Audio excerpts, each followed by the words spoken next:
Hello and welcome to episode 7 of the Sister Love Squadcast. We love to have you here listening, and we have a special theme today, don't we, Xena? Yep, so because June, we're doing songs that I like and some of my favorite artists. It is her birthday month, so that's why we're letting her pick the themes a little bit. Yep, so for this episode, I had an assignment for everyone, and I think many of our fans already probably know that I like Cliff Richard's music a lot. What? And I actually have so many of his songs, and I listen to so many of his songs that I thought, I want each one of the squad to pick 5 Cliff Richard songs that would be their favorite. And you can kind of talk about why you picked them and a little bit of the history. Before we start, how many songs do you have? Elsie, don't make me admit to it. All right, so I have a playlist that is almost 6 hours long of Cliff Richard music. She listens to that alone in her bedroom. Yeah, I don't subject everybody to listening to that much Cliff Richard on repeat, but he has so many different songs of different genres that, I like Cliff, and I like Cliff's music. I just don't know if I can quite do the Cliff playlist that you have at this time. Well, for those of you who don't know who Cliff Richard is, because he is a British artist and didn't have many songs that made it over here in America, so a lot of people are like, who's Cliff Richard? Well, please check into his music because he has lots of great songs. He actually was considered the first rock and roll singer in England because in 1956 he was influenced by hearing the song Heartbreak Hotel from Elvis Presley on a car radio. And he never heard anything like that over in England. So in 1958, when he would have been 18 years old, he formed a band, originally Cliff Richard and the Drifters, which they changed because, as we all know, there was a group called the Drifters already, to the Shadows. And their hit song in 58 was Move It. And from there, he went on to sing lots of different things besides rock and roll. I actually prefer a lot of his crooner songs. So we're going to get into some of Cliff Richard's songs and kind of why we like them. So who wants to start? Well, I think you should do at least one first. Want me to start? Okay, I can't decide. So I actually put them in an order of my favorites right now. And I don't know if I should go 5 on up or 1 on down. And I think I'm going to start with actually my number 1. And right now, I would have to say my number 1 favorite Cliff Richard song is Who Are We to Say? And it was written by, it's actually very hard. I can't find anything on this song. And I looked on secondhand songs and nobody else sang it. But it was written by Kosloff and Prey. I don't know the first names. It was on his album 32 Minutes and 17 Seconds with Cliff Richard. And the first time I heard it actually was on a Facebook group that posts some of the lesser known songs. And the first time I heard it, it's like, oh my goodness, this just sounds like a musical hug. That's the only way I can describe it. It's basically a song talking about somebody who's cautious to fall in love, not sure if they're going to, make a mistake. But it's saying, who are we to say? Maybe we're meant for each other. It almost sounds like it should be in a play. It really does, and it really could, So if you have not heard the song Who Are We to Say by Cliff Richard, definitely one of my favorites and not one that people know. But I'll try to link most of them in the description box. I for sure can do all of them on YouTube, I believe. Some of the other sources limit you on how many you can put in, but I can at least put that one in. Mm-hmm. So that one came out, I don't have the year on it, but I know it's in the 60s. And there's just something about those deep, rich tones he sings it with. Okay, who's next? Can I go next? Yes. Okay, Elsie. I like to get excited and jump in, so I try to let other people go first. But I'm going to go with my number 1 also. And I don't have a lot of information on it either. Also, just so everyone knows, we did not tell each other beforehand which Cliff songs we picked. So it's a surprise to everybody. We might have some doubles with each other. I don't think this one's going to surprise you, Xena, though. It's Please Don't Fall in Love. I know you do love that Yeah, song. that one is my number 1 Cliff song. It was that is a released good in one. I didn't pick that one. 1983, and it was written by Mike Batt. He's a British guy. And he did some like stuff for British kids television. He did a lot. I mean, but it was all British stuff, so I didn't really recognize any of it. And it was on Cliff's album Silver. Mm-hmm. So Okay, Shelly. Yes, I know. and it reached number 7, and it got a silver disc in the UK.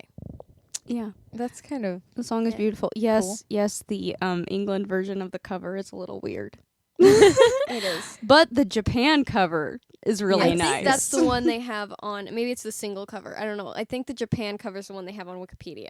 Yeah, I have to. He's pretty cute on that cover. Yeah. Yeah. So, what is But- the song about? It's about really anyone who has to have a long distance relationship can really relate to it. But it's the music video is about about performers. And he's saying basically think about me while I'm away and don't fall in love.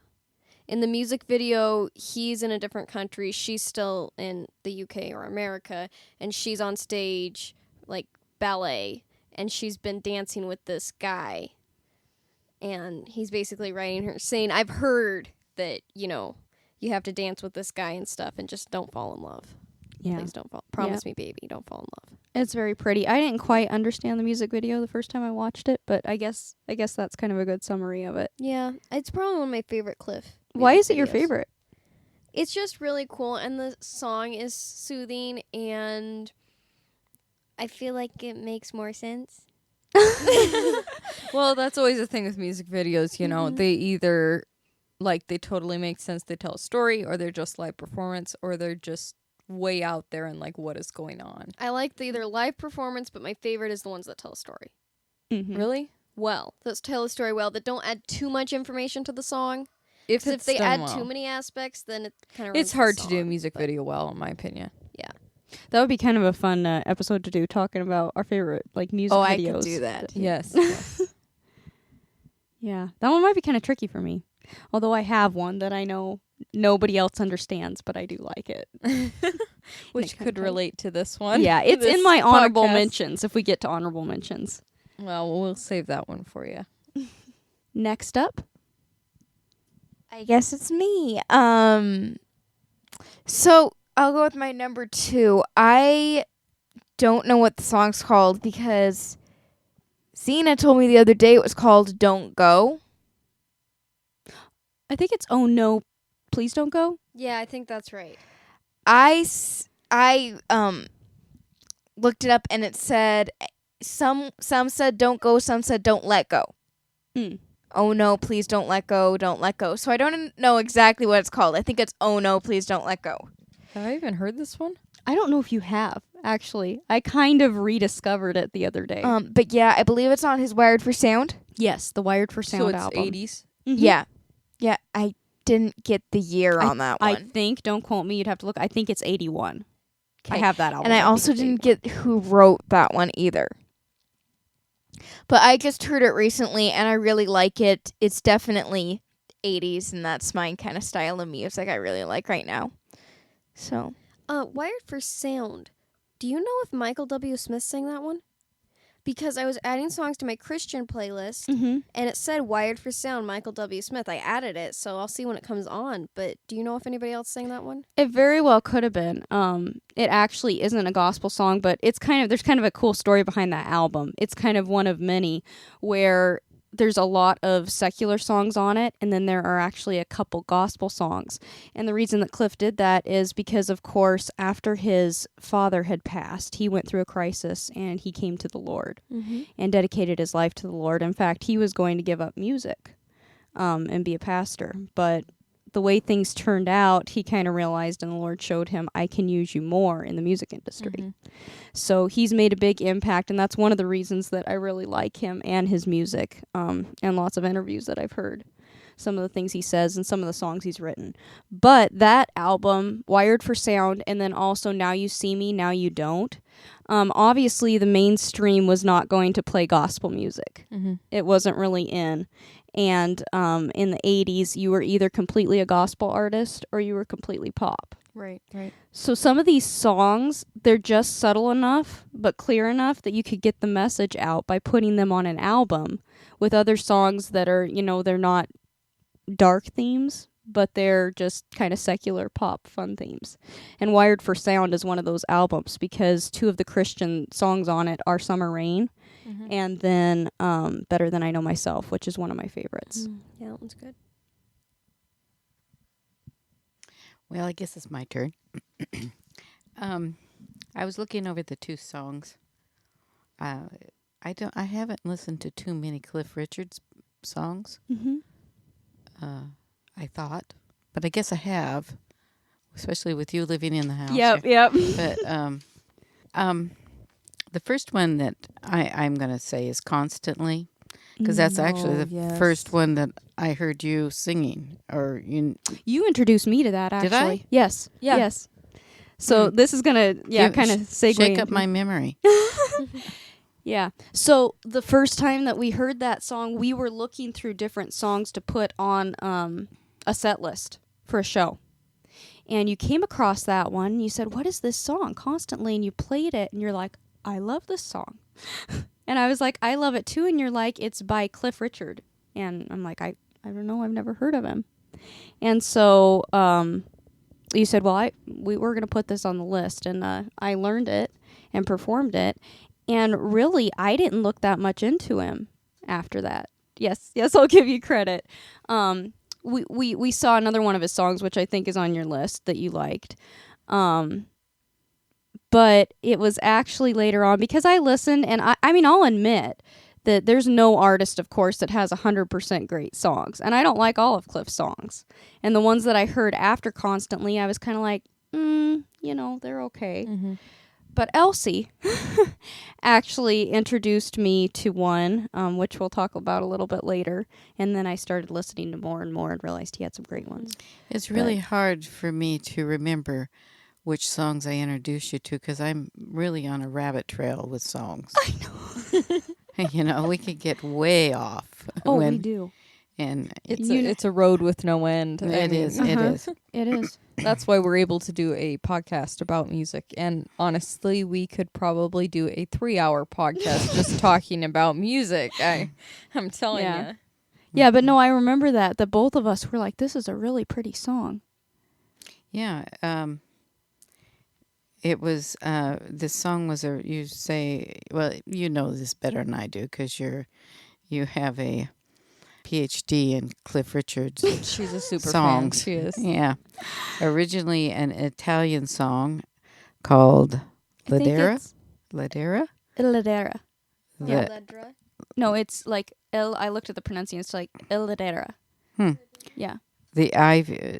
Yes. The ivy. It's called the Ivy. It's the Ivy translated in English. Right. And you can pronounce these guys who wrote it. No, I cannot. They're Italian names. Look it up. Yeah. And this by Cliff. It was recorded in 1963, and as Constantly by Cliff Richard with English lyrics by Michael Julian and arranged by Nori Paramore. Yeah, Nori Paramore. Yep. Yeah, it reached number 4 in the UK, which it should have reached more in America. It never What's wrong even- with us? I know. I think we just had so many great artists and so much going on. Yeah, that's it really true. is. It's sad though. Well, one of my Because- songs has a story somewhat about that attached to it. So I don't know Yeah. if you've heard it or not.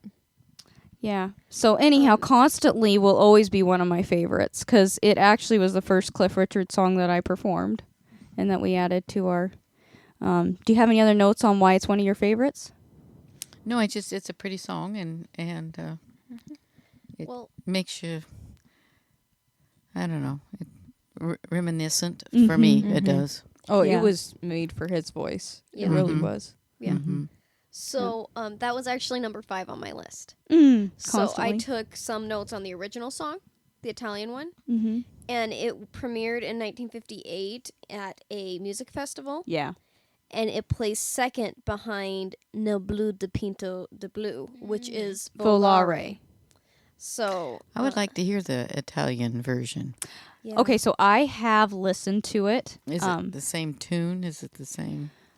For the most part. They made some adjustments, I think, because of the translation. Actually, the crazy thing is the tune fit English words better. The cadence, I feel like, fit the English words better than the Italian words. It is a female vocalist that's singing it, and the part that, and you can go look it up, everything that we're saying and citing, but I looked up the words translated into English, and they really are not that romantic if it's in English. It's called the ivy, and it's trying to be a metaphor, but it comes off weird if you try to translate it. It might be one of those things that in Italian, if you have a good grasp on the language, it's Right. very beautiful, but once it translates to English, there's a couple songs from the group Menudo, which Shelley really likes, that it's like they're in Spanish, and I'm listening to it, and I somewhat know Spanish, and I heard a phrase, and I'm like, wait, what did he just say? I'm like, it sounds really pretty in Spanish, but when I translate that, he's calling me what? It just doesn't sound as romantic. Yeah. So, yeah, I heard that it was right behind Volare Yeah. in Italy in a contest. Yeah, so was Volare on the charts with Constantly? What year was it? Did you say 61? Was it? 63. 63. Okay. I don't know. Bobby Rydell's could have been. Yeah. That would And- be interesting if it lost out to Volare. Yeah. It just kept... It all depends on how it was promoted too. Promotion is key, and it's really hard in America because you're promoting to really different cultures all across the country. Yeah. So to get it to chart over the whole country is pretty hard. Oh, Like, yeah. it's quite the accomplishment in America. So, my fifth one, let me preface this. The other day, I went into Xena's Just Literally Cliff. Oh, I have a playlist called Literally Just Cliff. Yeah, that's the one that's almost 6 And hours. I thought, I'm going to listen to these. Mhm. So this one came up, and I thought it was just kind of a fun, kind of a peppy one. It's Let's Make a Memory. Oh, that's a fun one. Yes. Yeah, it was about kind of like I felt like it was about a high school couple, and he's trying to just get her to say, "Hey, let's make a memory with this, and then let's fall in love and make a memory with this." And I didn't find a lot on it. Where's It was a single, and I believe I saw that the flip side was Blue Moon. I'm not sure about that. And it was in 1962. Now, did you look? Is that from one of his films? Because I feel like it might be. I'm not sure, because when I looked it up, it said the single, and then it had a record that said 2 on 1. Yeah, that's when there's Also- 2 full albums. So Yeah, he had a couple of those. Good News. What was Good News with? Love Is Forever. Oh, wait. I really want that one. I believe I saw something about Call Me Madam on Let's Make a Memory. I saw He did do some show tunes, so it Yeah. could have been It one could- that. Actually, that sounds familiar. I on wonder Donald if O'Connor and Now wait a minute. Vera Now we're kinda Ellen when they digging were here. in the no, I This- think it's in the stage version. This could be wrong, but why does it say written by Joe Melson and Roy Orbison? Mm. It could be, but if it's just the search results, sometimes they are wrong. Yeah. I don't know. I'd have to look up if it was in Call Me Madam. Now I'm going to have to do some more research on that song. Yeah. But it's a sweet one. I like that one. It's kind of hard to cite what album he had the songs on, because what I saw a lot was, first of all, he reused songs on albums a lot, which I really like when artists do that. Me too. Because then you get songs that you already like mixed in with newer songs when Yeah. you listen to the album. Yep. So It's I actually really like very that. smart. Yeah, I really like that. And then when he would release a single in the UK, he would have a different B-side than when he released it in the US. So you have two different records again Right. with that song on it. So it's kind of hard to cite what exact album or even 45 it was on. Yeah. And they're very hard to find here, which I want to find. Yes. You yes. found quite a bit. No, you found quite a bit, That's Shelley. true. You're the queen of finding the Cliff records Yep, for me. you have been actually very fortunate on finding Cliff records. Yep. In the US. Have you? Oh, we ordered one for you for your birthday last year, 2 years ago. Well, love songs and then Tracks and Grooves. Tracks and Grooves was in the U.S. though. Mm. Mm-hmm. The other one Yep. was in Puerto Rico. Yeah, I it was believe from so. Puerto Rico. Portugal. Portugal. Yeah, he's really big in Portugal. He actually lived in Portugal for a while, or had a house in Portugal. The one you picked up in the mail and opened too early. I know. Am I forgiven yet? I really needed it that day, even though it was before my birthday. Were you saying something? Oh, I was just saying, I was looking it up, and it's not actually sung in the movie. Call me Yeah, madam. it's not in the movie at all. I don't know. I'm going to have to dig a little more because I just have a feeling that it was in one of his films. I don't know if it was like The Young Ones or Wonderful Life, but I don't know. It sounds like a song that would be in one of those movies. Mm-hmm. Well, I suppose I can go now. And since we're talking about his movies, this one was in one of his movies. I was going to kind of count down from number 5, but I've actually made several references to this one throughout other people's choices, so I'll just skip to it. It would have been my number 4-ish. It's really hard to order them. It is, because it's like, yesterday, yes, this was my order. Today, it's not. Like, I know that's the same way I am. changes. Yeah. Depends on my mood. But I do really like, and have ever since I heard it, Voice in the Wilderness. I know you do. It's one, Yeah. I don't know what it is about that song, but every time it comes on, even on my playlist, I cannot skip that song. So I And love the arrangement. Honestly, it's not one of my favorites, but Yeah. Yeah, I haven't mean, heard it's a that good one. song. What's it about? But It's about a voice in the wilderness. I mean, what it's about is somebody who has a quarrel with his girlfriend mhm. and then feels bad. Yep.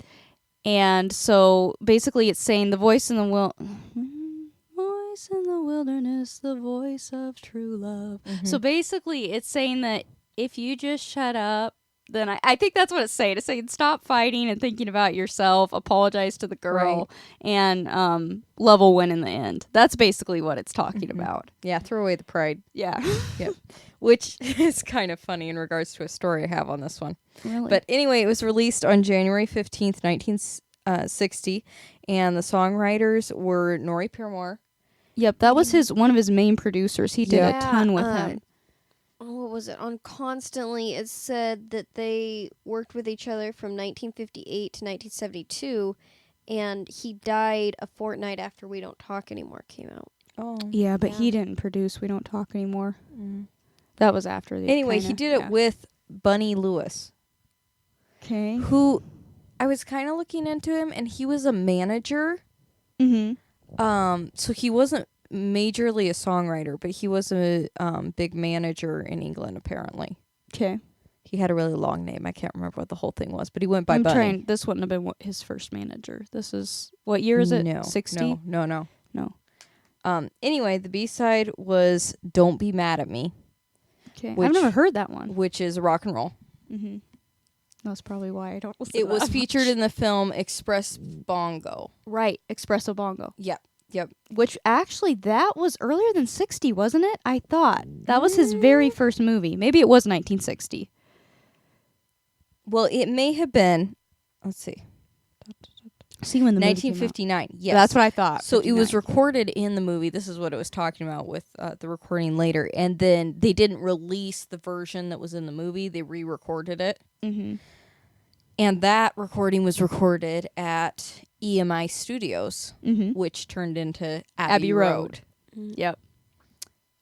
But the interesting story that I have here, and Xena, you can correct me if you've heard something different on this one. I'm not saying that this is true, but I just found it interesting. Okay. So when the song was in the charts, Cliff Richard was asked to record it for BBC radio show Top of the Pops, which I did not know was a radio show before it was a TV show, Mhm. but apparently was, before he went on tour of the US and Canada. Being a shift from rock and roll, Richard wasn't enthusiastic about A Voice in the Wilderness. And instead, he decided to record the B-side, Don't Be Mad at Me, which he felt would be more popular. His manager, Tito Burns, Okay. is that the one that you're thinking of? Probably. I don't want to get mixed up, so please do your own research. I did read the book Head Full of Music, but it's been about a year since I read it. And his first manager was a guy that they were friends with. He actually was a garbage truck driver, but he kind of knew how to get them started. So maybe that was his manager.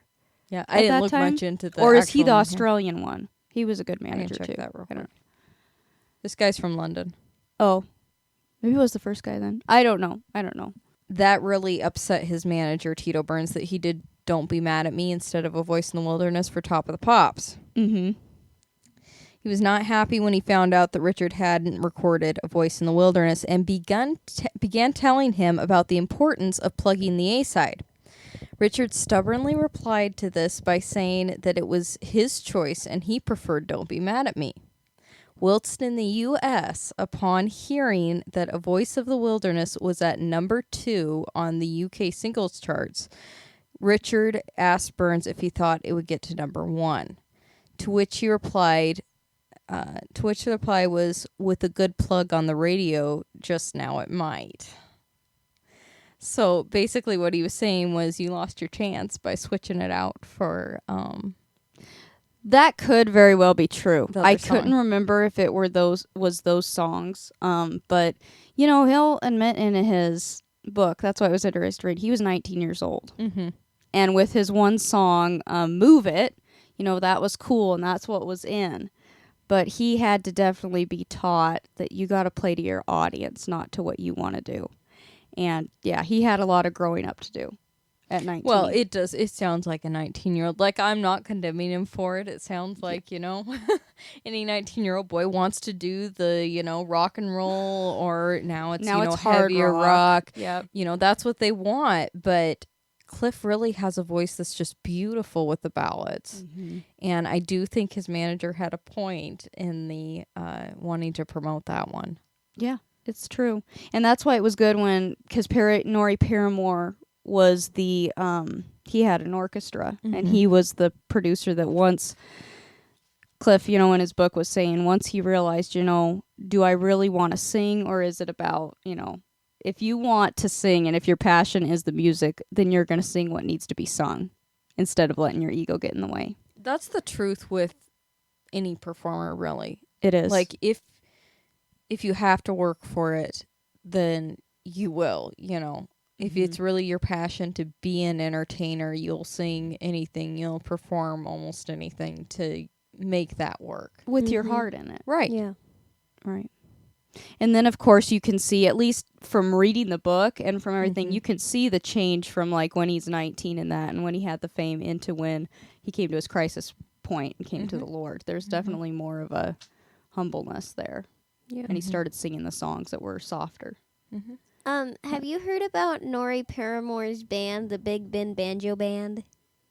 The Big Ben Banjo Band. It was in 1950. That sounds like something you should join. I know. It was like one of his first recordings. Like he That had is orchestra and hilarious. stuff. Yeah. Well, see, and all this is kind of coming back to me from reading but Cliff's dad actually was into skiffle, which was kind of like a bluegrass rockabilly kind of sound is what it is, and he played banjo and guitar. Cliff did, or his dad? His dad. Yep. And his dad kind of wanted him to get into that. He wasn't big on that music, but he did, before he really hit it big, he did join a skiffle band and stuff. And his dad, he played, you know, that kind of music with his dad. But yeah, his dad was big on the banjo and that kind of Hey, music. experience never hurts. Yeah. You know, No. it doesn't matter what you're doing. It is an experience that you either know you want to do it or don't want to do it again. Yeah. I think we know that pretty well. We've gotten into some situations that it's like, yeah, we don't need to do this again. But that's how you learn. Exactly. And how you grow. He was actually, Nori Paramore was the musical director for the Eurovision contest that Congratulations was a part of. I don't know if it won or not. Congratulations actually came in number 2. And that actually comes to a song, if you turn in your notes, I think one of the songs that you picked, Linda. I wouldn't know. Let me Wonderful look. World, if you go to Wonderful World. Oh, yeah, I did pick that one. I pick the songs and then my secretary finds the other. But this ties into the Eurovision contest, so the facts yeah, there. I see that now that I'm reading the notes of my secretary. Wonderful World was recorded by Cliff as a potential song for the Eurovision Song Contest in 1968. It was performed March 5th, 1968 on A Song for Europe, the UK selection television program for the contest. The song came third in the vote, losing out to Congratulations. Who sang Congratulations? Him, he had 3 songs. Oh, he had 3 songs. Six songs, actually, that they got to vote on. Oh, well, yeah. And actually, this is just my personal, I don't understand it. I mean, they loved Congratulations. I mean, it's fun, but it's Congratulations. That's the one that won, where Wonderful World to me would be my vote. Yeah, I think so. Yeah, I so probably too. would pick that This one more is a too. wonderful world to be found. But they must have known what they were doing somewhat, because he only lost by 1 vote with Congratulations. Yeah. What it is it's all the countries vote for their, and Spain, the singer from Spain, the Germans. The Germans voted for Spain's song, and lost by 1 vote on Was that- Congratulations. Everybody was talking about it, apparently, in the British media, and said, what song is going to come second to Congratulations? Like, it was a hands down, thinking he was going to win. Was that Puppet on a String? No, it was a Spanish song Oh. in Spanish. Yeah. I don't remember. Did I have any other you- facts on that one? Song? No, not too many that you haven't already said. Do you know the song Boom Oh, Bang? it was recorded by Elvis. That now I Oh, want. wait a minute. I Do I want. know this song? Okay, so here's on this one. I want to know more about it, and I can't find any information. Okay, because it was first done by Cliff, but it was used for Elvis in the movie "Live a Little, Love a Little." Remember that one? No. It's a weird one. Oh, it's a weird. Yeah, It traumatized Shelley. Well, it's 68, and they were trying to Is that be- the really traumatizing one, the or is where that the girl kidnaps him? Yeah, and Oh, he yeah. sings Edge of Reality. traumatizing. That scene is traumatizing. And the dog turns into a human or something. Yeah, not Yeah. quite my favorite. No. But that song actually was the title song for that movie, which Wonderful World is a very sweet, peppy tune. doesn't fit the movie? But no, it doesn't. It doesn't. But the words are totally different than Cliff's. Oh, Yeah.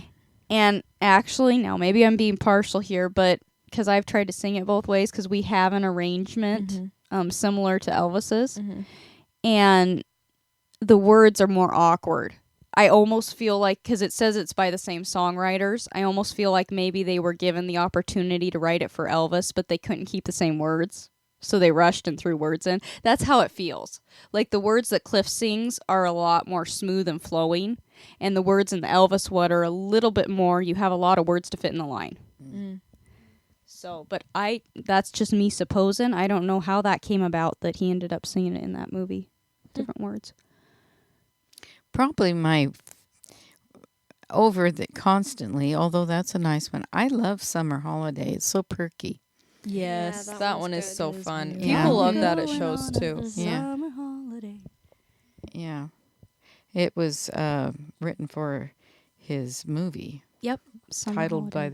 holiday. We should watch that movie. Well, Yeah, I we really should. want to. Well, it's your birthday month. I know. It's You one can of tolerate Xena's- it, can't you, Shell? I've seen As long as clips it doesn't from have it. the egg reality in it. No, they're about the equivalent of like a Frankie Avalon movie, a Frankie Yeah. and Annette movie. Well, know. yeah. It's one of Xena's aspirations to steal a red vintage double-decker bus and go around Europe. That's what it's about. Yeah. It's about these young guys that drive the buses, and then they decide to take one and just go across the country. Yeah. And sing, "We're all going on a summer holiday." Yeah. Yeah, I like that song. Mm-hmm. Yeah, it was a big hit in England. One of his biggest.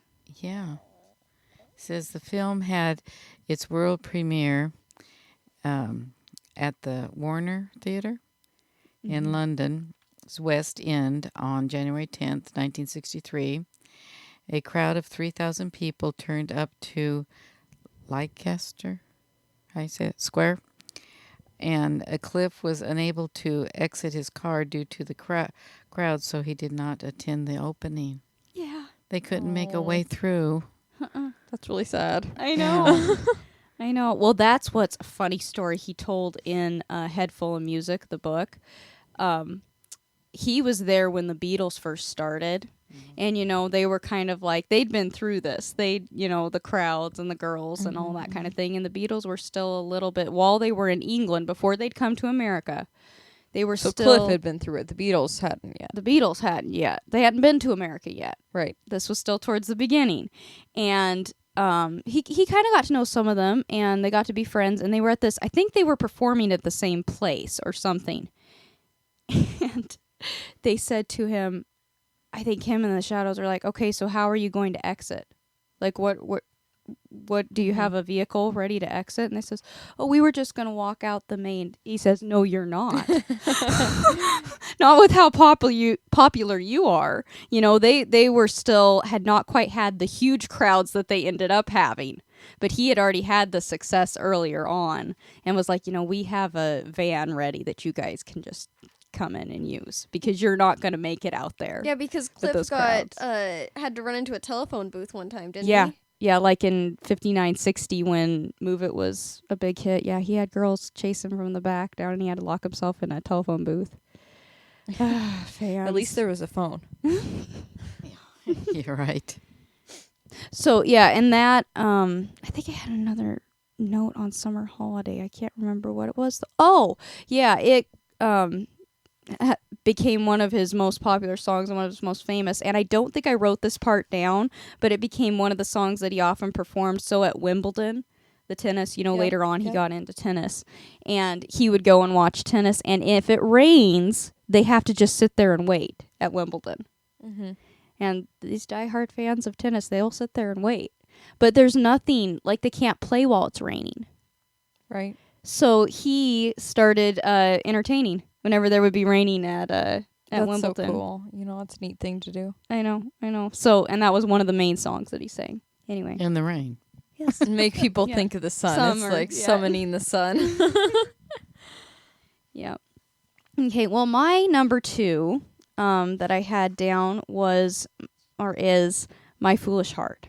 And that's where this story gets kind of funny because it's from the album Love Is Forever, but as we mentioned constantly, which is probably a few years ago, we discovered, and that's when I first heard his name again, and then Elsie introduced me to another song, which I'll talk about in a minute, Me too. yeah, on my I'll list let you too. talk about it next. I think, Mandy, did you have this one on your list This too? was my number 3rd. My Foolish Heart? Yeah. Number 3. Yeah. Oh, okay. And it said it was recorded on June 10th, 1965. Mm-hmm. But it says the album Love Is Forever was in November of 65. Well, yeah, it's probably recorded before that. So, this song actually was just My Foolish Heart was one of my all-time favorite songs when I was probably 15 or 16, and you probably all remember that. Mm-hmm. I think the first version I heard we had on a CD of a bunch of different artists, and it was by Billy Eckstein. And I was going to ask who it was because I had no idea. Yeah, he actually was the first one to make it popular. So this song, I'm going to just talk about the song before I talk about Cliff's version because it has some cool history. It's a beautiful song. We should totally do a cover song comparisons on it. Yes, we should because there actually are a lot of, well, which one's going to be my favorite, but still. Obviously this one. The song was introduced by the singer Martha Mears in the 1949 film of the same name.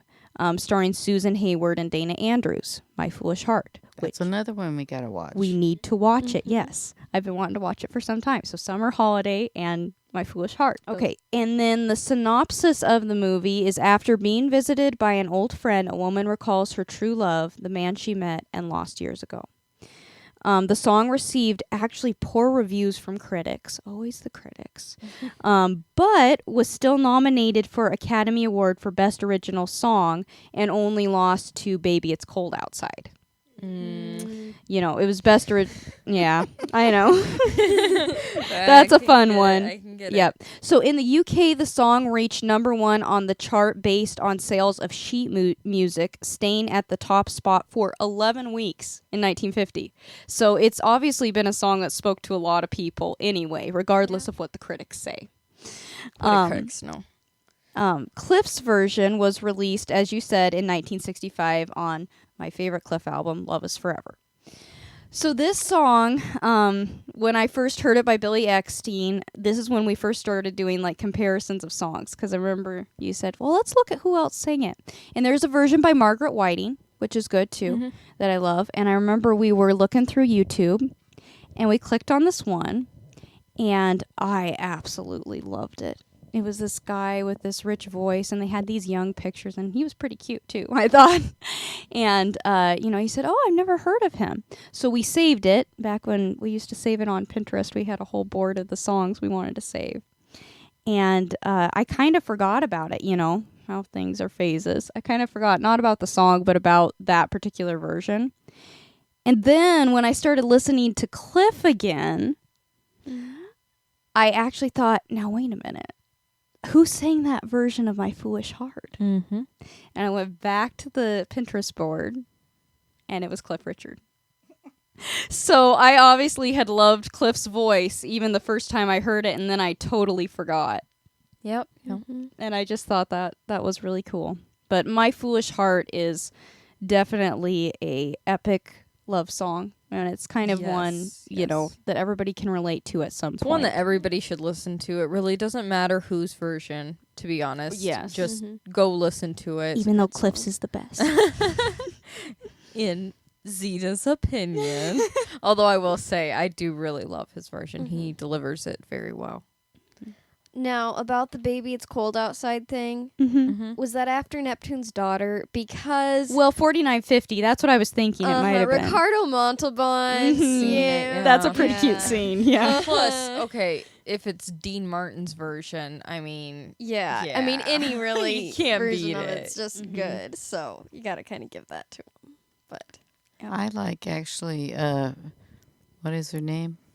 The singer to Red Skelton. Betty Garrett. Yeah. Betty Garrett's in the version. movie. Yeah. That one's hilarious. It's pretty And funny. actually, this is kind of off subject, but kind of on subject. Betty Garrett. So my number 3 is "Falling in Love with Love." Oh, I love that song. That one's really cute. They used it in Cinderella, but it was originally a Rodgers and Hart play called "The Boys from Syracuse." Syracuse. Okay. And it was based on William Shakespeare's The Comedy of Errors. Okay. Now, Rodgers and Hart, it's the same Rodgers as Rodgers and Hammerstein. Oh. Really? He worked with Hart, but Hart had depression and stuff, so it broke up the group, and that's why he went with Hammerstein. So they did they did Jumbo together. Oh, Rodgers that's a good and Hart. movie too. Yep. Yeah. But Hart had a movie. He died young, and his movie had Betty Garrett in it. What movie was that? So, movie It about was- his life or a movie that he Movie made? about his life. oh. Yeah. What's Words that and called? music. Words and Music. I feel like I've seen Yeah, that. it's a biopic. Who's What year? in that? Betty Garrett. That's all. What I know. year? 1948. I think I've seen that. I think you have too. And I think it has Yeah. all these singers. You got to look it up. I think it has like Judy Garland and Lena Horne, and if it's the one I'm thinking of. But he did a lot of songs. He helped write Blue Moon. He helped write Bewitched, Bothered, Bewildered, Funny Valentine, Oh, your favorite. Most Beautiful Girl in the World, of course. Yeah. And then Rodgers from Rodgers and Hammerstein, of course, did a lot. He helped write Falling in Love with Love. Is falling for make believe. And then It's the 1948. Falling in Love with Love, also, I have to say Cliff Richard's version is my favorite. Yeah. It's a very sweet song, and actually I think they used it. So there was a Cinderella play, because Cliff also did some theater. In fact, he actually wrote his own musical later on. But yeah, when he was in his early 20s, early in his career, he was in the Cinderella play at the what is it called? The London Palladium. That's what it was. Theater. And he played this guy. There's this interview on YouTube you can find of him being interviewed backstage, talking about his role. And he played this page boy in the court that had a crush on Cinderella. And so he sings this song, "Falling in Love with Love is falling with make believe." Yeah, it was actually written in 1938. And then they used it. And they used it. I don't know if it was filmed. I think it was a filmed version of the play. Bernadette Peters played the stepmother, and she sings it in 1997. That's kind of weird. Yeah, I don't know.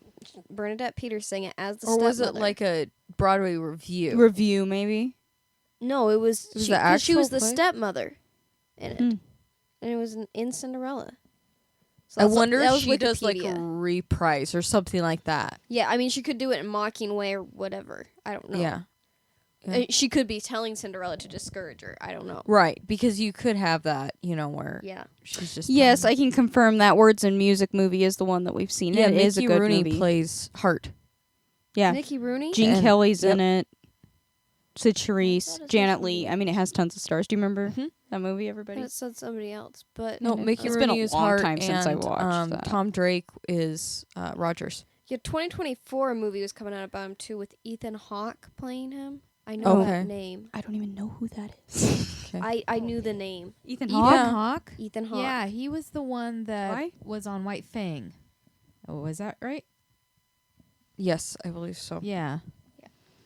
But we digress. Yes, as always. What's That's what it's new? about, though. What's new? He also wrote "Isn't It Romantic?" Hart did. Isn't it romantic? All right. Well, now is a good time to do our promotional spot because we could go on and on about Cliff Richard's songs, but we should talk about Sister Love a little bit, I Yes. think. So, in case you didn't see it, please go listen to last week's episode. It should be cover song comparisons. And we did Words by the Bee Gees. So if you want to hear all the different cover versions of that, discover some new music, please go listen there. As well as 2 weeks ago, we did an episode on our Hot 10 lists for last month, which the theme was songs about color / songs with color in it. So please go listen to those on any of your favorite podcast streaming sites.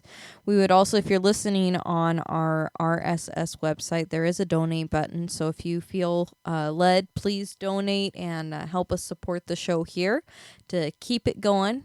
We would appreciate that very much. What do we have coming up, girls?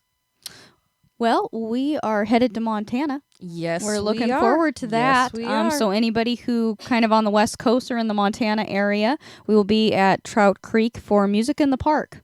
Yes, Yeah, we're that'll be super lots of excited fun. about Mhm. that. So stuff all day, music, prayer, vendors, all sorts of different fun things in a nice Montana town. It's very woodsy there. We've been through Mhm. there before, so very beautiful country. area.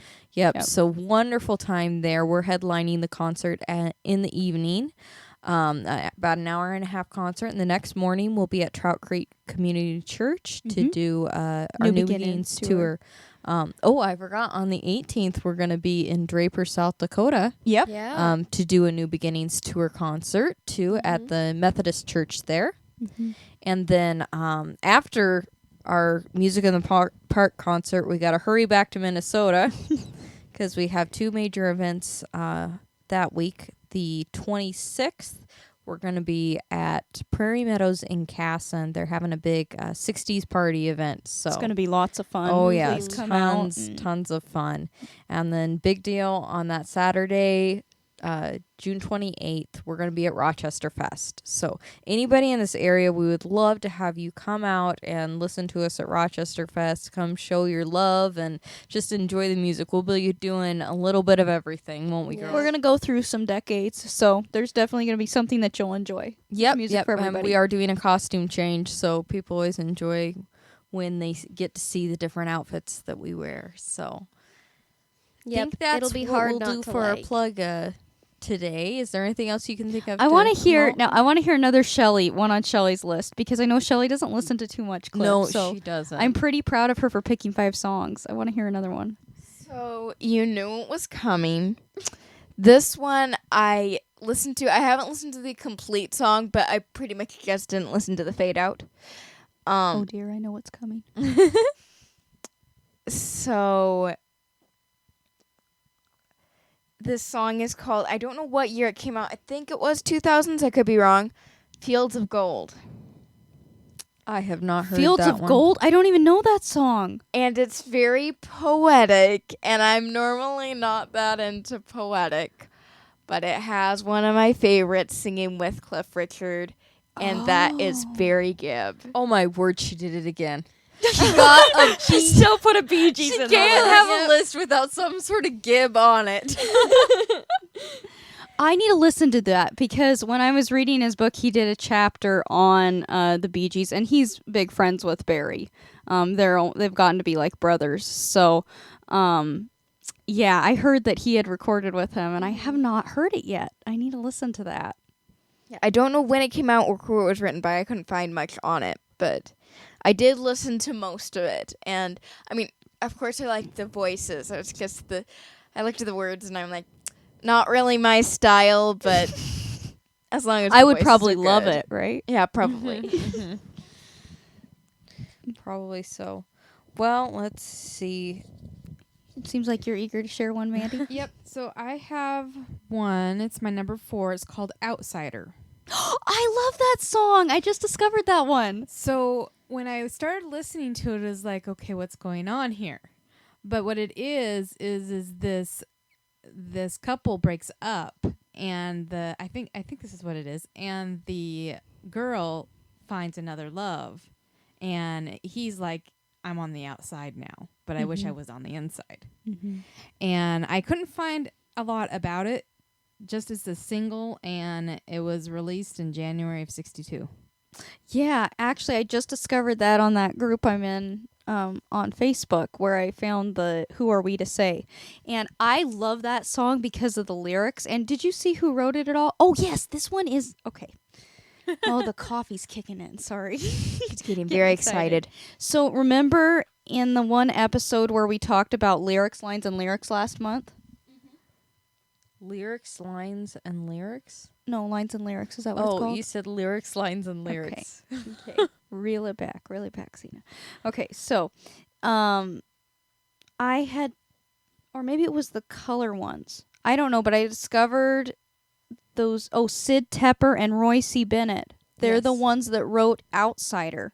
And the reason I love that song so much is the line that says, I used to be your love, and now I'm your used to be. Yes. Outsider. Yes. That's me. Yep. And I just thought that was so clever. I used to be your love, and now I'm your used to be. So the group that I actually discovered that on is called Music of My Life. So if you are on Facebook, go ahead and give them a follow and a like, because they have not just Cliff songs, although a lot of them are big Cliff fans like me. They have music from all different artists and songs from very popular artists that are very obscure songs they covered. Yeah. So Music of My Life on Facebook. Anyhow, Outsider, that was a good choice. Glad you picked that one. Yeah, I when I heard that line, I Mhm. was like, that is a good line. Mm-hmm. I love it. That's what I thought. Yeah.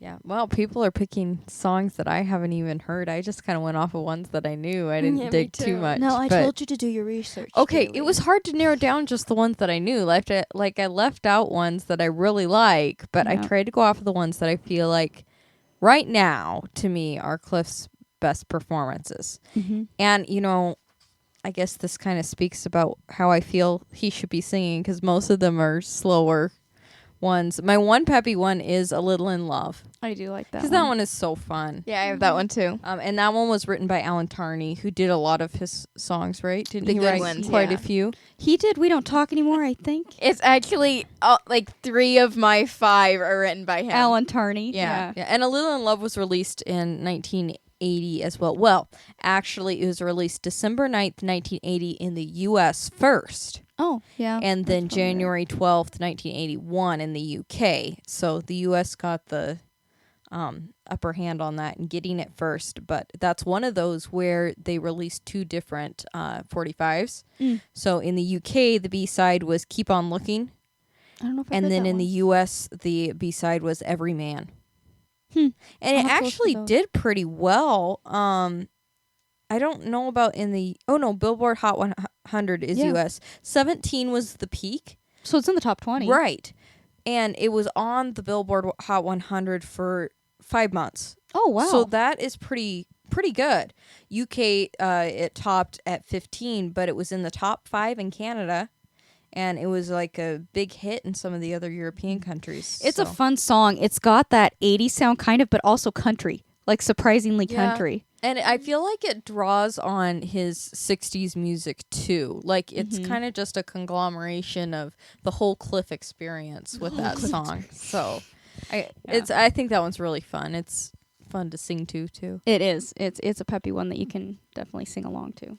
Oh, and I was going to ask you about this one on my list. I don't mean to take up this much time, but Don't Ask Me to Be Friends is my number goodness, I love 2. that And song. I do really love that one because it really will hit you, I feel like. It did the first time I heard it. I think that everybody has been in that position or experienced the other side of it where it's somebody saying that to you with Don't Ask Me to Be Friends.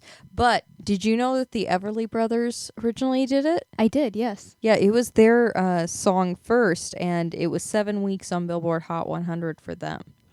Yeah, I was not as fond of their arrangement or their rendition, partially because with 2 voices, the Everly Brothers focus a lot on the harmony. That's their signature. But with him just doing it singly and with the violins and everything, it really, the first time I heard that, I actually was at the office, catching up on work and stuff, and the album Tracks and Grooves came up, and I'm like, oh, I've never heard anything from this one, and that is the first song I heard from that album. Yeah. Well, it's like, he does oh my that goodness. one so well. And you know who it's written by? Jerry Goffin. Oh, of course it's a And good song. Jack Keller, who I talked about in our color songs, he was the one that co-wrote Venus and Blue Jeans and produced Jimmy Clanton's version. And I believe he was on Lipstick on Your Collar as well. Yeah. Don't Ask Me to Be Friends has got to be one of my favorite Cliff songs, and I didn't have it, because I guess I haven't been listening to it lately. Although it's not so much even the way he sings it, it's the way he kind of cries in it. You know what I mean? It's like his voice really, like you can feel the pain in it. Yes, that one I believe is delivered one of his best deliverances, I think, in music. Yeah, I have to agree with that. On that note, I have to say that this has to be one of my all-time favorite live performance. I think that Cliff absolutely nailed it. And it was done at Talk of the Town, which had some kind of interesting history. I didn't realize the album is called Cliff Richard Live at Talk of the Town. Mm-hmm. And there's lots of albums like Supreme's Live at Talk of the Town. Have any of you ever heard of that? Talk of the Town. So what Talk of the Only Town... from Cliff. From this album. Yeah. So actually... Let me see, where did I have... Talk of the Town was originally the London Hippodrome, a historic theater built in 1900. And it then was renovated. I mean, it went through various renovations, and they had lots of different, then it was a vaudeville kind of thing for a while. And then I think it was in 58, it was renovated, part of it, to be this nightclub called Talk of the Town. And it was a huge deal when you went to England to perform there. Cool. So they had, list upon list of people. They had the Supremes, Judy Garland, Engelbert, Frank Sinatra, Dionne Warwick, Stevie Wonder, and Jackson 5 even was there. So, and they have, several of them have these albums, which I think are so neat because the recording's very good for being live. All that said, the song from this album, Cliff, Live at Talk of the Town, is Something Good / If Ever I Should Leave You. And that, of course, I know you've all heard this one because I love it so much. Several times. It's a medley, of course, of 2 show tunes, which Something Good is from The Sound of Music. Not Herman's Hermits. No, not that one. Not into Something Good. Something Good. And then If Ever I Should Leave You is, of course, from Camelot. Both Julie Andrews movies and Yeah, it's true. So I thought it was an interesting combination, but the way that he brings it in, I feel like, he starts out with something good. And if you're familiar with that from Sound of Music, it's basically talking about why do I, deserve this love? Mm-hmm. And then he goes into this, if ever I should leave you. And for me personally, the way that he delivers it, it just feels like he's saying it personally. You know what I mean? Like he delivers it like, I don't know. I think it's epic. I think that it's like all the emotion that is put into it. And I have to say, these are two very like sacred songs you're kind of touching. Something Good, actually some interesting history on that is it was not in the original stage musical Of Sound of Music. They had something called An Ordinary Couple, Oh, and I yeah, think we've yeah. heard that one. Yep. Honestly, It's- kind of lame. Yeah, it's The not song is kind same. of lame, and Rodgers and Hammerstein agreed that it was lame. Yeah. Because when they wrote it, they were like, we're going to replace that. So when the movie came up to do, Mm-hmm. they did replace it with something Yeah, good. That's good. So is that now in the Broadway version? Oftentimes it is. Good. Yes, oftentimes Yeah. they sing something good. And if ever I should leave you, well, okay, I'm not trying to compare him at all to Robert Goulet's version because Robert Goulet has this powerful Broadway voice. Yes, he delivers it well. Yes, you love it. I know it's true. You don't And- step on Robert Goulet. And far be it from me to say that Robert Goulet doesn't nail it, because he absolutely does. But I consider these two songs together by Cliff as a different song. Yep. It's like a totally different perspective of it. And there's just something about the way that he delivers them that has such an innocence about it. I don't know how else to say it, that it just really touches your heartstrings. Or Yeah, at we least it touches actually mine. brought this song up in the cover song comparison. What? Remember? You did? Yeah, when we were Oh. talking about Cliff's rendition of Words. Oh, yeah. Yeah. Yeah. But it was live, and I thought for being a live one, it really was good recording. I will say he does a very good job. It's arranged very well. I just have to put Robert Goulet's version out of my head when I'm listening to it because, that's me. I go for the more, I'm going to holler it in your face that I love you. You're a little bit more, just tap you on the shoulder. Hey, I love you. It's true. It's interesting. Yeah, I love that soft approach of his. But yeah, like Robert Goulet is like, yell it from the rooftops. You better let the whole world know, mister. Yeah. Do we have any more? Because I am just down to one more, and then my honorable mentions. Well, I have two more, and one is the same as yours, I think. Okay. Yeah. Then the other one, they're both cover songs by Cliff. One is All in the Game. Oh yeah, I missed my. Oh, All in the Game. Yep. Yeah. I mean, does anybody else have? Okay. You can talk about On the Game. All right. I really like. All I on- almost chose that one. Yeah, I love the song. I mean, Cliff does a great job. I love Tommy Edwards though too. Yeah, they're both good. Yeah, they're kind of different feels, but I do have to shout out that Jumanji, that last Jumanji movie when they used All in the Game, one of the Yes, most epic it was movie epic. moments ever. Speaking of which, if any studio that is in charge of Jumanji is listening, make another one, please. Yes, we're waiting for it. Like you can't just leave it open like that And and then keep not it family resolve friendly. it. Yes. Yes, we love that. So, Cliff Richards was number 2 in the UK in 63. And let's see here. I have a note that I can't read. Okay, so I actually have more on who wrote it. Because there wasn't much about Cliff's. But Carl Sigman wrote the words to a melody from 1911. It's called A Melody in A Minor, and it was written by Charles G. Dawes. And it's the only number 1 single to be co-written by a U.S. vice president. Because Charles G. Dawes was vice president under Coolidge. Oh my goodness. It was also Shelley's favorite president. Close to it. Oh. He's in the running, right? Yeah, he's in the running. I gotta Who- say. Who's he besides me? Huh? With President Coolidge. Who's her other favorite? Yeah. Oh, Well, you know who her favorite is. Maybe I got the wrong president. No, you it's got the right Coolidge. one. Coolidge. Coolidge is the one who didn't speak. That's right. Mhm. Yeah, Yep. right. That's why he's And so he epic. would push the elevator buttons to call an elevator up and then run down the stairs. or like hit all the. They had like the servant buttons in the White House, and he'd like hit them all, and then like just stand there and watch all everybody. the servants running back and forth in the hall. He was pretty Yeah. funny. Yeah. But he was all Charles G. Dawes, his vice president, was also a Nobel Peace Prize. I don't know how to say it. Laureate. Is that how you say it? And so that numbered single.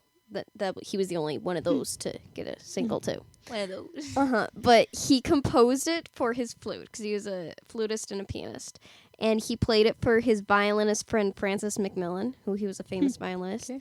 And he took it. Francis McMillan took it and published it for him. And he didn't know until he was on State Street and saw a picture of himself and this song. And he was a banker at the time. You know, he had federal appointments and he was a banker. And he wasn't like really proud of the song. He said, "I know that I will be the target of my punster," which means a pun maker, friends. Right. They will say that if all the notes in my bank are as bad as my musical ones, they are not worth the paper they were written on. Yeah, and it followed him into politics. So whenever Uh-oh. I could see he that. started to test it, because whenever he appeared, they'd play this song. But then Carl Sigmund in the 50s took it, and he wrote a lot of songs. Carl Sigmund. Isn't I that know the cool name. I know about the name. music? Mhm. I mean, he had no idea it was going to be a hit in the 50s. Mm-mm. Yeah. So when did he write it? What year? 1911. 1911, and then I don't know when it came out again. It was 50 something. And he was Carl Sigmund was going to go into law, Mhm. but his friend Johnny Mercer told him to start songwriting. And without Carl Sigmund, we wouldn't have "You're My World" lyrics to English. That's why I know it. We wouldn't have "Till" Oh, in English. Yep. or "Answer Me." Answer me. Yeah. I don't know if it's my that one, but love. yeah, Pennsylvania 65000, Ebb Tide, Marshmallow World, Arrivederci Roma, Enjoy Yourself, The World We Knew. Now, The World We Knew, I couldn't find on the actual Is page. this the one who rewrote the It's All in the Game? Carl He Sigmund? wrote the lyrics to it, Right. to the melody. Yep. Yeah. Which Enjoy Yourself. Doris Days. Mm. And then Civilization by Danny Kaye. Yeah. Interesting. Well, that was an interesting one. Who Yeah. knew that was the tune was from a vice president? Yeah. Well, the last technical one of my 5, and this was actually number 3. I kind of hopped around, but I think is the one that's on your list as well. Mhm. And this is the song that really got me back into listening to a lot of Cliff songs. So I heard constantly, I sang constantly, and then Constantly. Well, that's been since you were born, right? I have been singing constantly all my life. Was the 12th of Never. Yep. Cliff Richard's version of the 12th of Never, and Elsie had discovered it. She says, "You have to listen to this. It's so good." And I have to admit, it is so good. It's another one that it's like the way that he delivers it just makes me melt. I don't know. Because it's so soft, and some of it's almost spoken. And it's the way that, he does the curls. Now, this song was written in 1956 and, of course, originally recorded by Johnny Mathis. Yes, Johnny Mathis's version is great. It was, he nailed it. He had Timeless. it's timeless. Yes, it's timeless. Timeless. I'll admit it's timeless, okay? It's timeless. We had this discussion before we started podcasting. But Mathis initially disliked the song, and it was the B-side to his number 1 hit, Chances Are. Oh, really? It was written by Jerry Livingston and Paul Francis Weber, adapted, of course, from the Riddle song, which is an old English folk song. Except the bridge. Except the bridge. The bridge was added. That's correct, yes. Now, Cliff's version was released in 1964, and it hit number 8 in the UK. And that, again, was recorded in Abbey Road. Yeah, most of his music was recorded at Yeah. Abbey Road. And something I kind of have some more on Jerry Livingston and Paul Francis Webster. So Jerry Livingston wrote songs for films and TV series like Cinderella, Disney Cinderella, 77 Sunset Strip. He wrote the theme for Casper the Friendly Ghost. Casper, the friendly ghost. He co-wrote the Unbirthday song. And with Mac David, who was someone he wrote with, he got nominated 3 times for some award, and it was Bibbidi Bobbidi Boo, and then with Al Hoffman, The Hanging Tree, Oh. and I don't From know the if Gary this Cooper was movie. with anybody, but Cat Ballou. Oh. Wow. Mm-hmm. Yeah, he wrote kind of novelty type songs like What song from Cat Ballou? Cat Ballou, the theme. Oh, the theme. Cat Yeah. Ballou. Yeah, and then the other guy, It's a Paul great movie. Francis Webster, was a big Broadway. He did the ones for Calamity Jane. That's the one. Yeah, oh, the songs for the movie. for Calamity Jane. Yeah, That is so funny that you bring that up because that's gone full circle because Cliff actually talked about that movie oh, in really? his book because that was one of the first musicals he took his sister. He had 3 younger sisters, and the one right below him he was really close to. They were big friends. And he took her to the movies to see Calamity Jane, and they absolutely loved that and all the music in it. Oh, that's one that I know at least Xena and I watched over and over and over again. when Doris we were Day kids. nails that role. She does. She's Oh such my a good word. actress. yeah. The guy who wrote it, he actually got nominated. His song "Secret Love" won for him. Won an award for best original song. Yeah, it is. Yeah. Once I had a So if he wrote all these by himself, why did he need 2 to write "Happy on Birthday"? No, different guy. Different guy. Oh, that's a guy. different guy. That's Yeah, the other and guy. some of these are co-written. I didn't exactly Mhm. see who he wrote them with, but he also did "Love Is a Mini Splintered Thing" Mm, and "The Shadow of Your Smile" from Sandpiper. I feel like I knew that. I've heard that song. I think Andy Williams also did it. And "Ballad of the cover of that. Alamo." Yeah. April Love. Is for the very. And this one's kind of random, but the theme from Spider-Man. You mean like the Spider-Man? Spider-Man. This man had to have had siblings. Yes. He was a middle kid. And "Somewhere, My Love" from Dr. Zhivago. Oh, that's good. Somewhere, my love. All right, and this is the last thing I have on this guy. Did you know that there was an Anastasia movie with Ingrid Bergman?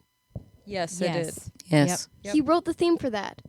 What's it about? I like don't know. I know, Like, I know it's it's about about Anastasia. Anastasia, but like, is it as fantasized as The Don Bluth, yeah.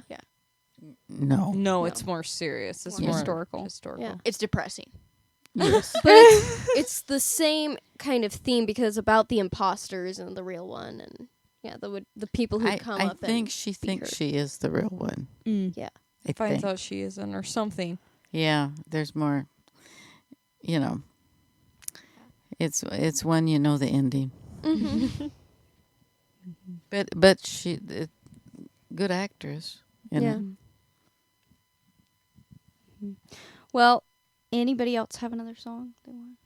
Well, I I, have got- 2 more. My number, I'll do 1 and 2. So my second one is "I'll Make It Up to You." Oh, that's a good one from Tracks and Grooves. Yep. It Yeah. was released in 1970. Right. And I just thought it was a sweet song. Yeah, it's kind of a sad song in a way. A But- little bit. yeah, but it's And- kinda fun. And then my number 1 is "Don't Forget to Catch Me." Oh, that was one of my honorable mentions, yeah. I love that one. That's a cute one. Mhm. All I have on it was released in November 68, but the album was established in 1958. So, one of my honorable mentions I just wanted to kind of take attention to is actually Cliff also had a lot of great gospel songs, and this one's kind of, I would say, gospel and not, but it's called You and Me and Jesus. And the first time I had heard that, I absolutely loved it. It's one that Cliff wrote, and I can't find anything on it. I've never heard any interviews of him talking about it or who he wrote it for or why he wrote it or anything like that. But basically the chorus is "You and me and Jesus, Jesus, me and you. On our own we break, with him we'll make it through. Jesus, take us, make us what you want us both to be. I give myself to her, she gives herself to me." And it's basically like a wedding song. Yeah, it would be a great wedding song. And yeah, the first time I heard that, I'm like, wow, this is the kind of relationship you want. Yeah. This is the kind of love that you want from someone. But that kind of segue into how he talked in his book about the moment that he actually publicly announced that he was a Christian. And there was a lot of people that told him, you might lose all your fans because of this. And he's like, well, I either believe or I don't. You know, I'm either going to stand for the Lord or I'm not. And it's because Billy Graham actually invited him to speak at one of his crusades in England because he was such a public figure. And I think it's really cool because he said that's kind of the moment, although he was making the decision, that's kind of the moment he actually made the decision for the Lord. And the date was June 16th, 1966. Oh, that is that's cool. cool. It's your birthday. Yeah, which I thought was really neat when I saw that in the book. But anyway, on that note with Billy Graham, he did do a movie for Billy Graham called To a Penny. And it's about this kid, this kind of troubled kid, of course, who's getting into selling drugs and stuff. And this girl falls in love with him but can't have anything to do with him because he's ratty, basically, is the premise. But it has some fun songs in it. And Shelly got me the album from it. And one of the songs on it is Wake Up, Wake Up, Wake Up. And shake your pretty head. Oh my word! And I Every morning. It's actually my fault because I'm the one that cut down the song to be able to have her put it on her phone and set it as her alarm for every one of the 500 alarms she sets well, to you wake know, up in the morning. I'm not a morning person. I have to have that many alarms. But it's true. And it has to be all that song. It's a fun song. You got to is. listen to it at is. least once. It is. Just don't set it as your alarm. Unless Well, you it live wakes alone. me up. It wakes us up too. We love you, Sita. We do. Well, and that's really the only other ones that I had, except for the other honorable mention was Best of Me. Oh, that yep. one's That good. was one of mine too. That was actually my number 3, which I really like that one. That one's a sweet one. But my number 1 Mm-hmm. was released on October 19th, 1998. I know what one it's going to And he was one of the songwriters on it, be. Mm-hmm. along with Michelle Wolf and Peter Wolf. Mm-hmm. And it's She Makes Me Feel Like a Man. This one is so good. The first time Xena sent this to me and I listened to it, like, I almost cried. Have you ever heard this one? It's I don't think a I've newer played it for one, you. so it has a little bit more of a newer feel because I mean it was released in '98, but I don't even want to spoil it for anybody. It's just good. it's so beautiful. It's written so well.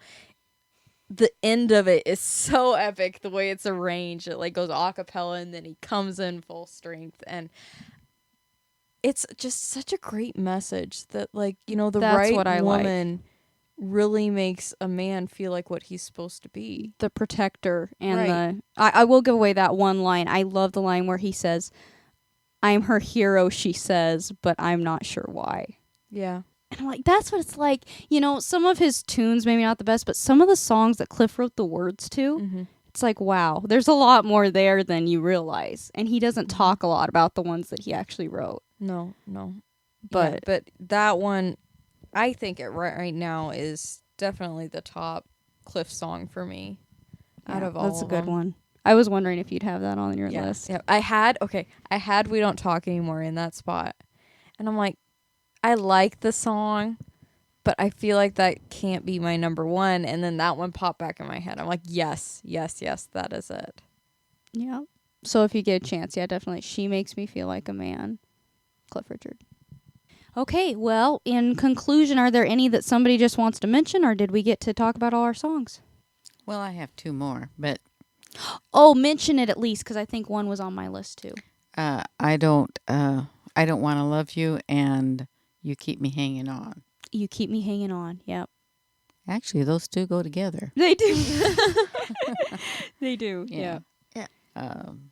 I Don't Want to Love You was written by Cynthia Weil and Barry Mann, and I know you can go off on them because they One of the greatest songwriting Yeah. duos ever. right. They put right. the bump and the bump, bump, bump. You could do 10 podcasts on them. Yeah. I don't even know who wrote that song, You Keep Me Hanging On. Buddy, I can't read your writing, and Ira Allen. Yeah, it's kind of a weird last name. Mize? Buddy Yes, Hackett? Mize. Okay. No, not Buddy Buddy Hackett. Shaboopy, shaboopy. No. It's a snarf But black. everybody knows that out of country songs, and one of my favorite country songs to perform is Just Enough to Keep Me Hanging On. It's a really good song, and there were lots of artists that covered it. Mm-hmm. But actually, his did perform the best out of the ones that I saw. And I think the arrangement of his is great. So So, Shell, did you have more? Yeah, so it did surprise me nobody else had We Don't Talk Anymore. I almost did it. I almost put it Yeah. on. So I figured you'd do it, though. my other two are We Don't Talk Anymore and My Pretty One, and those were both written by Alan Tarney. My Pretty One is my number one, and then that came out in 1987. that's a good song. I think, was it on Wired for Sound? No, it's not. No. It's I don't remember what the album's called. I can see the cover in my head, but I don't. And I think Cliff does a great job, but I think an artist who should have covered that is George Michael. I gotta agree that That's it kind of sounds why I like- didn't choose that one. Like, I love the song, and yeah, Cliff does a good job, but I can't hear it without hearing George Michael should have done this song. yeah, it sounds like yeah. one he would do. Anyway, yeah, he would have done it. And then, of course, We Don't Talk Anymore is the one song that did really make a breakthrough in America and was a hit for him it's here. a really good song, It's especially if fun. you like that 80s sound. Mm-hmm. And it actually was, I think, you can correct me if I'm wrong, I think it was the 9th video ever to play on MTV. Cool. I believe that is true. Yep, it was one of the very first. Mhm. So it's a weird music video, but that's kind of what that's about, I guess. Doing weird music videos on there. But anyway, this has been a lot of fun. I think everybody picked really great songs. And yeah, if you've never heard Cliff's music, please check it out. Check out the songs that we talked about today and let us know which one is your favorite and if you have any other facts that you can share with us. And if there's an artist that you would like us to choose 5 songs from to do a podcast on, feel free to drop it in the comments, message our Facebook page, email us, wherever you can contact us to let us know what artist you would like us to do. Mm-hmm. And a good birthday gift is if we could go over and visit Cliff Richard in person. Yeah, somebody want to fund that? Yes. He is touring at the end of this year. 6 tickets. In the UK? UK, Australia, Oh, lots of places. Yeah. maybe we can catch a Tom Jones show too. All right. Well, thank you all for tuning in. And until next week, we love you all and we'll talk to you again. Bye-bye. God bless. Bye.